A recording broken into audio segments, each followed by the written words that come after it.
বন্ধুরা, তোমরা সকলে কেমন আছো? যা জল বৃষ্টি শুরু হয়েছে, এর মধ্যে যাদের বাড়িতে অনেকের জল ঢুকে যায় বা রাস্তায়ও জল দাঁড়িয়ে যায়, জানি তাদের সকলেরই অসুবিধা হচ্ছে এই সময়। তবু তার মধ্যেও আমাদের সকলকে ভালো থাকার চেষ্টা করতে হবে। আজ আমি তোমাদেরকে একটা সোয়াবিন আর আলু সেদ্ধ দিয়ে একটা রেসিপি বানিয়ে দেখাচ্ছি, সোয়াবিনের কারি।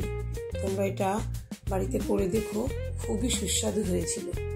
এখানে আমি বড় সাইজের সোয়াবিন নিয়েছি, কিছুটা আমার ছিলই আনা সোয়াপুরি থেকে, সেই সোয়াবিনগুলোই নিয়েছি। ছোট সোয়াবিন দিয়েও করা যায়, সেটা জলে সেদ্ধ করে নিতে হবে। এটা জলে আর সেদ্ধ করতে হয়নি, গরম জল দিয়ে দিলে এটা এমনিতে তুলতুলে হয়ে যায়।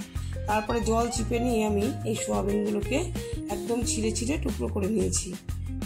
টুকরো করে এবার মিক্সিতে আমি একটা পেস্ট বানিয়ে নেবো। একদম মিহি পেস্ট হবে না, কারণ আমি জলও দেবো না এর মধ্যে, শুকনোই পেস্ট করব। যতটা পেস্ট হয় সেরকম হলেই হবে, একেবারে মিহি না হলেও কোনো অসুবিধে নেই এই রেসিপিটা তৈরি করার জন্য। তো যাই হোক, আমি এটা মিক্সিতে দিয়ে পেস্ট করে নিয়েছি। দেখো, এমনিতে অনেক যতটা ছিল তার থেকে অনেকটাই কমে গেছে, মানে নরম হয়ে গেছে আর কি, পেস্ট হয়ে একটু ঝুরঝুরে মতন হয়েছে। এতক্ষণ বন্ধুরা, তোমরা যদি এই রেসিপিটা দেখা শুরু করো, একটা লাইক দিও, লাইক দিয়ে দেখা শুরু করো, আর কমেন্ট করে তোমরা কিন্তু জানাবে যে রেসিপিটা তোমাদের কেমন লাগলো। আমি দুটো আলু সেদ্ধ করে নিয়ে ম্যাশ করে রেখেছিলাম, সেটা মিশিয়ে দিলাম, আর দুটো পেঁয়াজ কুচো করে এর মধ্যে দিয়ে দিলাম। এবার দেব 1 চামচ মতন রসুন বাটা আর 1 চামচ মতন আদা বাটা, আর কিছুটা রেখে দেবো, এটা পরে আমি ব্যবহার করব।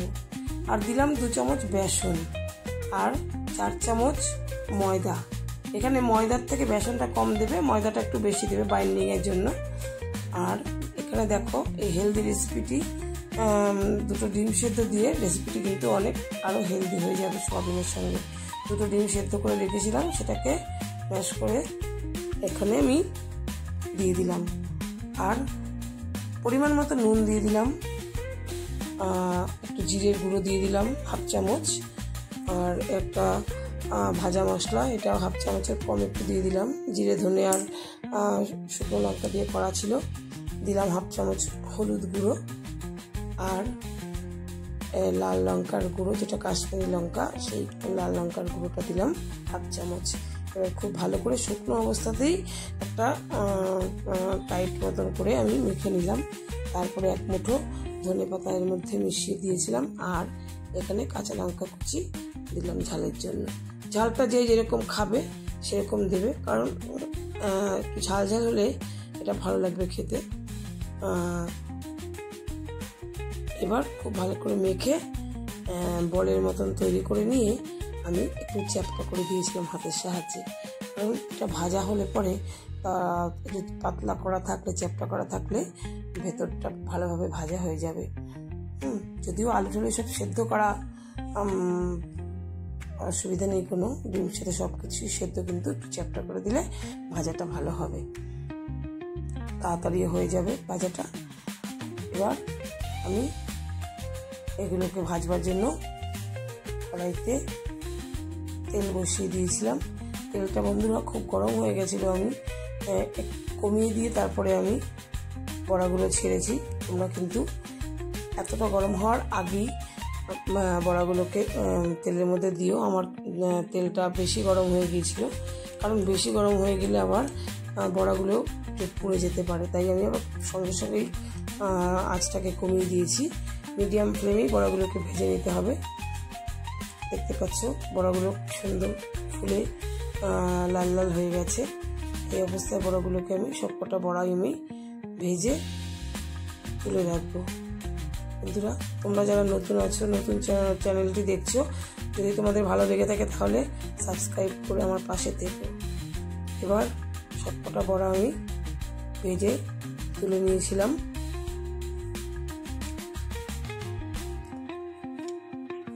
তারপরে ভাজা হয়ে গেলে পরে আমি তেল কিন্তু কিছুটা কমিয়ে রাখবো, কারণ এত তেল তো আর লাগবে না। তেল অনেকটাই কমিয়ে রেখে এখানে গোটা গরম মশলা, শুকনো লঙ্কা আর তেজপাতা আমি ফোড়ন দিয়ে দিলাম। এখানে এলাচ, দারচিনি, লবঙ্গ আছে, আর তার সঙ্গে তেজপাতা দিয়েছি, দিলাম 1/2 চামচ সাদা জিরে।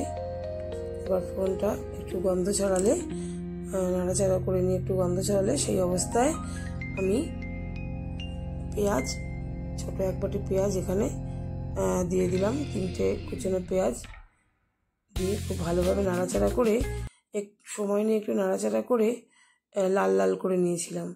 লাল লাল করে নিয়ে পেঁয়াজটা খুব ভালোভাবে ভাজতে হবে, তাহলে টেস্ট হবে গ্রেভিটার। এবার এর মধ্যে আমি যেটুকু রসুন বাটা আর আদা বাটা রেখে দিয়েছিলাম, বাদ বাকি রসুন 1/2 চামচ রসুন বাটা আর 1/2 চামচ আদা বাটা আমি এর মধ্যে মিশিয়ে দিয়েছিলাম। দিয়ে আর একটু নাড়াচাড়া করে একটু ভাজা ভাজা করে নিয়ে রসুন আর আদা কাঁচা গন্ধটা চলে গেলে সেই অবস্থাতে আমি এর মধ্যে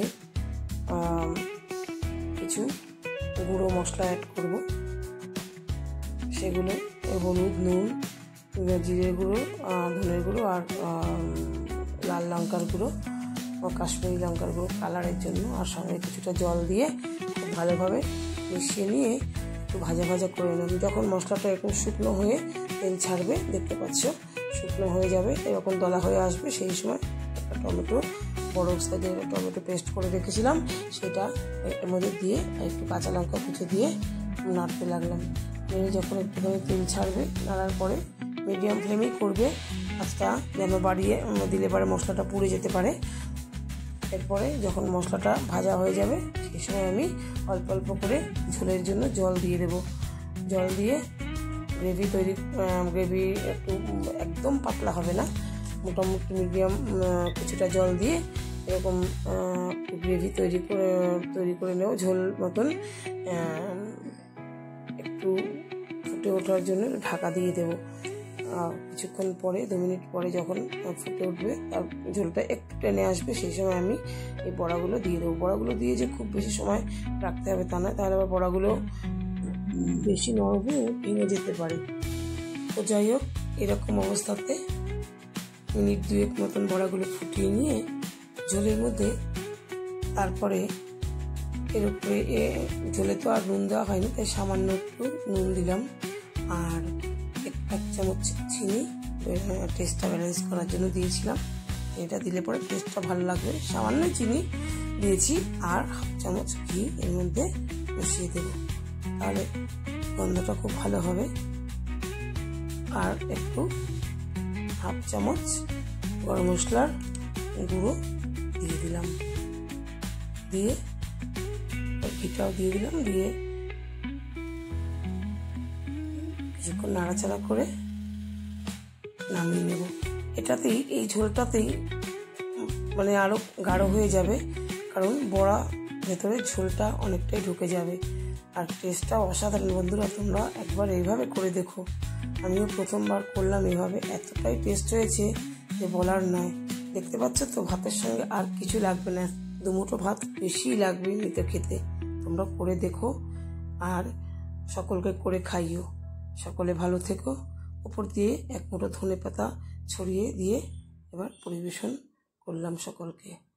দেখতে পাচ্ছ বন্ধুরা, সকলে ভালো থেকো। ধন্যবাদ।